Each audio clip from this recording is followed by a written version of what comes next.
सही सर, पहला क्वेश्चन यही कि मार्केट में आज क्या करना है, क्योंकि गिफ्ट निफ्टी तो गैप अप के, बहुत बड़े गैप अप के एक संकेत दे रहा है। देखिए, अगर आप देखें तो दो चीज़ें होने वाली हैं आज। हम एफ आई की पोजीशन से हम देखें तो लगभग 88% शॉर्ट पोजीशन हैं मार्केट में एफ आई के। वो पोजीशंस अभी आज घटेंगी और शॉर्ट कवरिंग होगा। अगर फ्यूचर्स को हम देखें तो लगभग 5,000 करोड़ का शॉर्ट पोजीशंस हैं फ्यूचर्स में अलोन, तो वहाँ पर हमको काफ़ी एक्टिविटी देखने को मिलेगी। दूसरी बात ये है कि निफ्टी ऑप्शंस की आज एक्सपायरी है, तो पोजीशन तो जिस तरह से हमने देखी थी ऑप्शंस में जाने से पहले और ये अनाउंसमेंट आने से पहले, उसमें ऐसे लग रहा था कि निफ्टी को सपोर्ट 25,000 में मिलेगा और 25,500 पे ये रेजिस्टेंस रहेगा। बट इस वक्त ऐसे लगता है कि काफ़ी सारे अनवाइंडिंग होने वाली है कॉल की। आज सुबह सुबह हम देखेंगे कि कॉल्स काफ़ी अनवाइंडिंग होगी और पुट राइटिंग काफ़ी ऊपर की तरफ आने वाली है।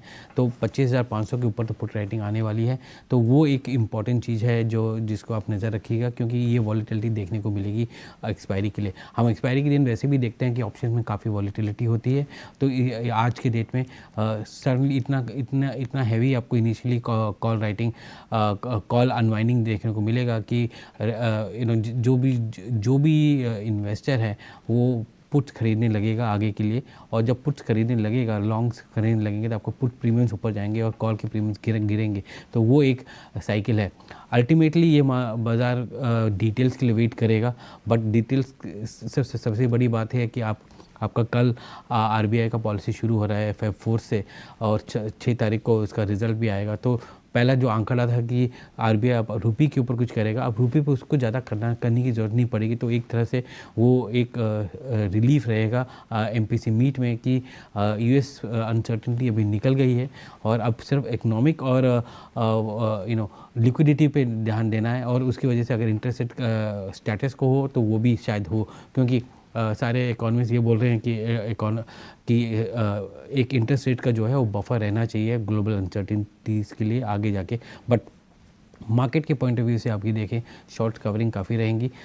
लेदर सेक्टर, टेक्सटाइल्स, आपके जेम्स एंड ज्वेलरी, ये सारे जो इम्पैक्ट हुए थे एक्सपोर्ट्स की वजह से, वहाँ पर उसमें उन शेयर्स में काफ़ी तेज़ी देखने को मिलेगी आपको। फार्मा, ऑटो कंपोनेंट वगैरह जो हैं उनमें ज़्यादा इम्पैक्ट नहीं था, इलेक्ट्रॉनिक कंपोनेंट्स में ज़्यादा इम्पैक्ट नहीं था, क्योंकि वो सेक्शन 232 के अंदर आते हैं जहाँ पर इन्वेस्टिगेशन चालू है। बट पॉजिटिवली अगर देखें तो सेंटिमेंट, अगर हम एडीएस को देखें तो आईटी कंपनीज़ ऊपर हैं, तो आईटी कंपनीज़ में भी आपको एक पॉजिटिव वो मिलेगा आगे जाके। तो ओवरऑल अगर हम एक तरह से देखें तो मार्केट का रुझान पॉजिटिव की तरफ रहेगा। क्या हम 26,000 का आंकड़ा पार कर पाते हैं, वो एक बड़ा सा सवाल है।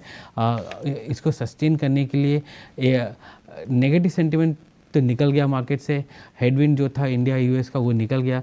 अब हम वापस फंडामेंटल्स में आ जाते हैं, वैल्यूएशन पे आ जाते हैं और अर्निंग्स ग्रोथ पे आ जाते हैं आगे जाके, क्योंकि जियोपॉलिटिक्स में आपका ईरान भी कम हो गया, क्योंकि ईरान अब टेबल पे आ गया है बात करने के लिए, तो ज़्यादा कुछ बचा नहीं है। तो क्रूड भी वहाँ पर थोड़ा सा हल्का हो रहा है, प्राइस उसके हल्के हो रहे हैं, गोल्ड के प्राइजेस हल्के हो रहे हैं, सिल्वर के प्राइजेस हल्के हो रहे हैं। तो वो भी एक ग्लोबल हेडविंड जो है कम हो गया है। बट मार्केट हमारा अभी वापस एक फोकस में चले जाएगा अर्निंग्स की, तो उस पर एक नज़र रखिएगा कि ये सस्टेनेबिलिटी कितना है, क्या ये मोमेंटम लेकर आ जाता है एफआईएस के वापस मार्केट में, तो बड़ी बात है। अगर नहीं लेकर आ पाता है तो हम फिर से उस रेंज में आएंगे। तो बट आज एक अपॉर्चुनिटी है शॉर्ट कवरिंग को लेके, गैप अप ओपनिंग तो होगी और उसके बाद देखना पड़ेगा कि ये मार्केट कहाँ पर जाके स्टेबल करता है।